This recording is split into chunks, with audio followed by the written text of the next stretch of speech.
Welcome back to the Frugal Kitchen. Today we are making a recipe from, sorry, I've got to open up my tab, IsabelEats.com. It's a baked chicken pinto bean cheese tortilla um, taquito, and I am making my own flour tortillas because I prefer flour to corn, mainly because I can make it myself.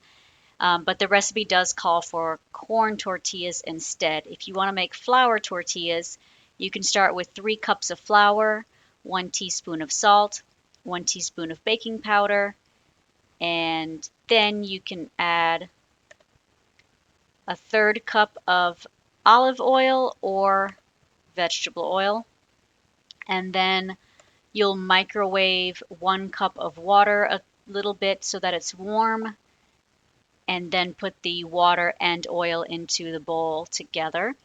Go ahead and stir the dry ingredients up first before you add the oil and water. I've actually done it both ways where I forget to stir until they're all combined, and I have not noticed any difference, but the recipe does say to stir that up first with just the dry ingredients.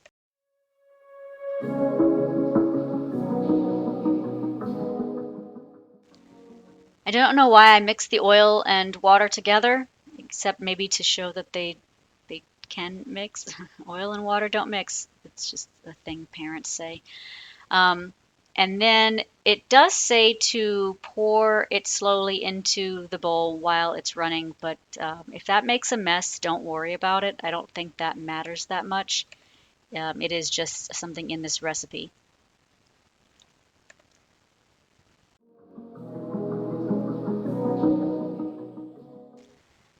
So, as I said earlier, I really prefer flour tortillas to corn. That's mainly because I think with corn ones, you usually need two to have them not fall apart. And I don't really like that. Like, why should I use two? Why don't they just not fall apart? I also tried making corn tortillas and did not go very well at all. It was an enormous disaster. I have no idea how people make these at home. But flour tortillas are pretty easy to bake. I'm making it with whole wheat flour, as you can probably tell because the dough is brown and not white. And that is because the fiber content is a little bit higher and better for your glucose. So after the dough hook has turned it into sort of a ball, you can take the flour, your spare flour, throw it on the counter, and then roll the dough out. And this recipe usually makes, I think I usually make 10 large tortillas with it. And this time I wanted to make smaller tortillas because that's what the recipe calls for, buying like medium or small corn tortillas. So I kind of just told myself in my head, here's how many meals I want to make out of it. Let me just make that many tortillas. And I think I made too many tortillas because there wasn't that much filling to put in them when I was finished. But the way I make tortillas is I roll it into a log and then I use my hand to chop indentions in it and count how many. And I try to make them relatively equal, but I don't weigh it. I don't care if the tortillas are different sizes. It doesn't matter to me that much because I'm going to roll them out lopsided anyway.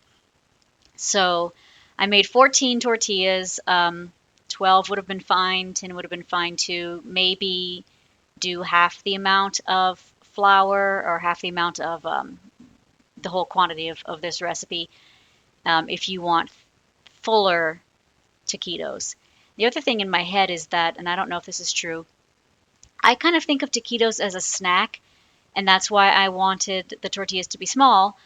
Um, but it was rather a large meal. So I could have definitely made the tortillas smaller than I really did and used less flour.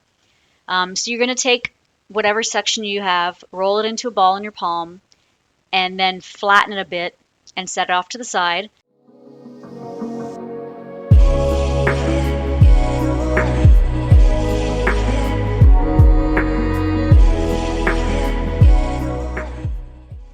And then you're going to cover with a kitchen towel and let it rest for 15 minutes.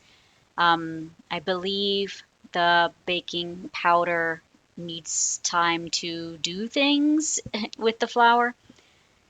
So we're going to now jump to the recipe that Isabel Eats has made for us. And it's going to start, at least on our end, with making spices.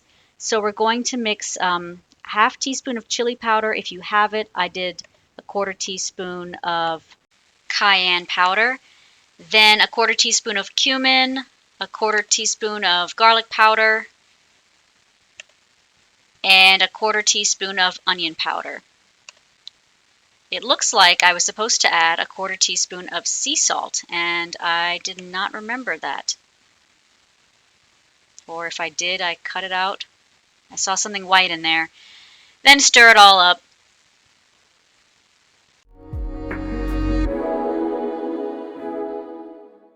And then it says to take a pound of chicken breast. I don't know if that's a pound. I just do one breast. Like, let's not be extra here. And put some oil on it so that it can cook well. And then you're going to pour the spices onto both sides.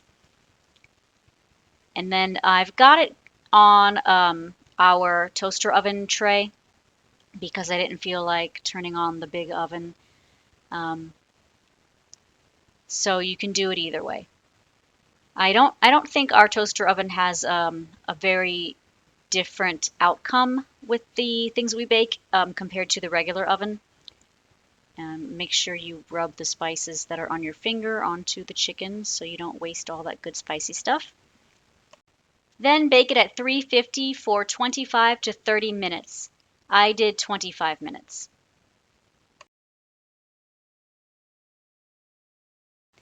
We're going to finish making the tortillas while the chicken is cooking.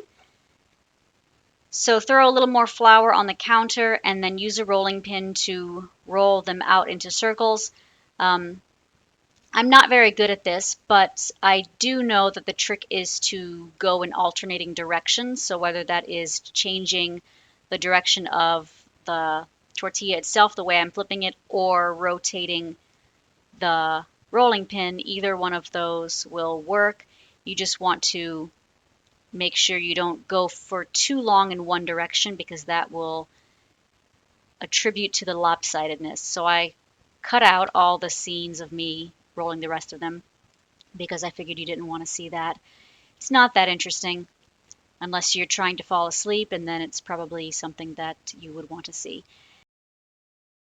To cook the tortillas, put them on a pan that is medium-high heat, maybe bring it down to medium, and then just wait for the bubbling to happen on one side and then flip it. The side that's cooked should have some brown spots on it. Do be careful with your pan because if you have it too high, it can get really dangerous.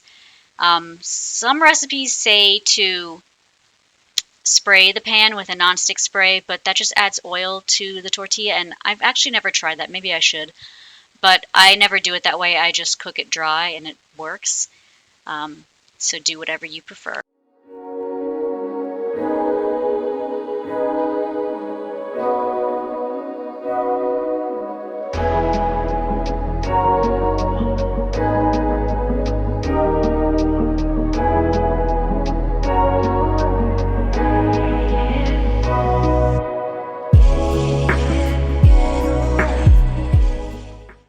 So now the chicken is cooked and it actually looks pretty good. I was very happy that it cooked all the way through. I never know how to. Usually when I cook chicken in the oven, it's on the bone, and I cook dark meat, and I just wait for the meat to fall off the leg bone to determine if it's done. But you can't do that with a boneless breast.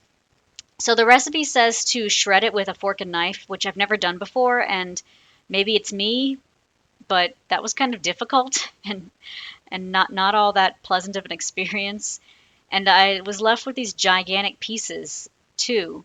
that I didn't really, know what to do with. And I think next time I would just cut it into smaller pieces rather than doing the shredding stuff. If you're liking the recipe so far, please like, share, and subscribe. We'd love to show you more recipes in the future. Now we are going to make the buffalo sauce. This was my own addition. It's not in the original recipe. Take 3 tablespoons of butter. The recipe actually says 3¼ tablespoons of butter, but that's crazy talk. I'm not slicing up 1/4 of a tablespoon of something that's already portioned out into tablespoons. I'm not doing it.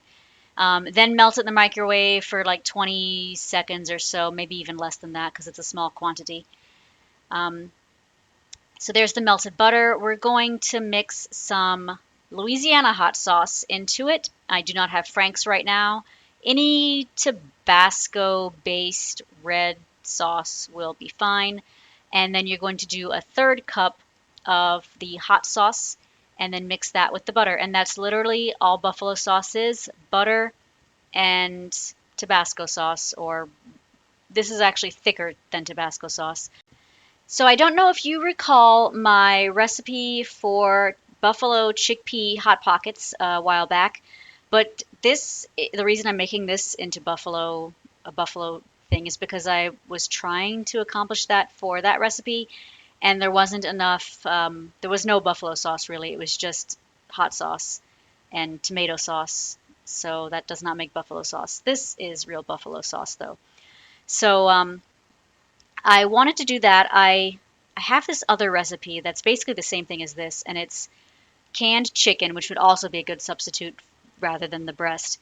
Canned chicken, buffalo sauce, and then whatever cheese I have on hand, rolled up into a tortilla, and then I fry the tortilla, and I use the word fry loosely because I put very little oil in the pan, and it just kind of crisps up on the outside. I should just bake it in the oven like this. It would have come out better.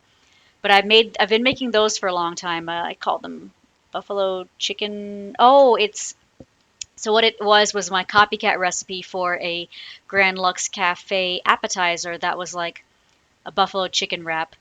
That's very good. And this is basically the same thing, only with beans. So even better. So I'm having to tear apart the chicken more. Again, what I don't understand why I didn't just cube it.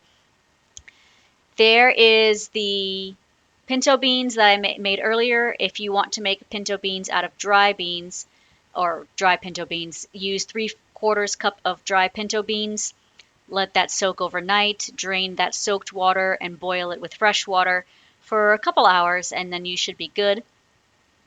So mix the beans and the chicken up in a bowl, and then you can add the buffalo sauce to this. I did it this way because I didn't want to run out of buffalo sauce. I thought about adding it into the tortillas after the fact, but I was afraid. That's why I'm hesitating there. I'm like, do I need to do this now or not? But I was afraid I would run out, so I put it in there. And then the recipe for the buffalo sauce is supposed to make about a 1/2 cup, supposedly. I don't think it makes that much because the butter doesn't take up that much space. But you could double it if you want more buffalo juiciness in your tortillas.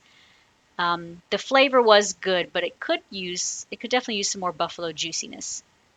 So then when you're ready, warm up your tortillas, even if you're using corn ones. Fill them up whatever amount you think is appropriate. And then put on some cheese. Let's see.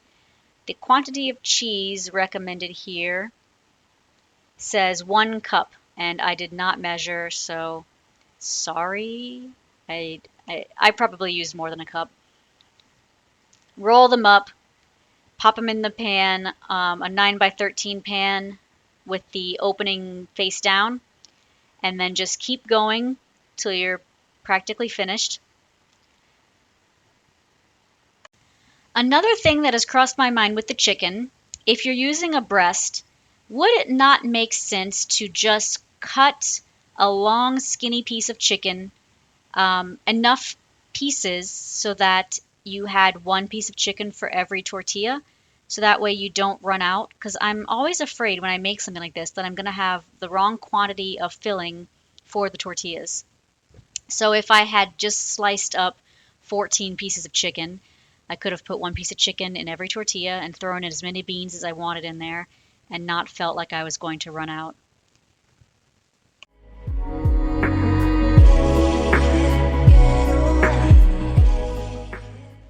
I think this is a pretty decent quantity of filling. Um, if this was going to be a snack, I would need a lot smaller tortillas, and I would probably have almost double the quantity because I like my taquitos. You know the El Monterey brand taquitos? I used to buy those all the time and eat them constantly. They're skinny, and that's what these should be, and I can't make them skinny. Anyway, spray the tops of them with olive oil or whatever kind of oil you've got lying around. Then bake them at 350 for 15 to 20 minutes. And I did 20. And I also put them in both the toaster oven and the regular oven since I had so many tortillas they did not fit in the 9x13 pan. And they both came out exactly the same, regardless of the size of the oven. So I really hope you enjoyed this recipe. This was very delicious. I'm still eating them. They freeze very well, so you could freeze it and just pull out one at a time if you need it. Happy eating, everyone!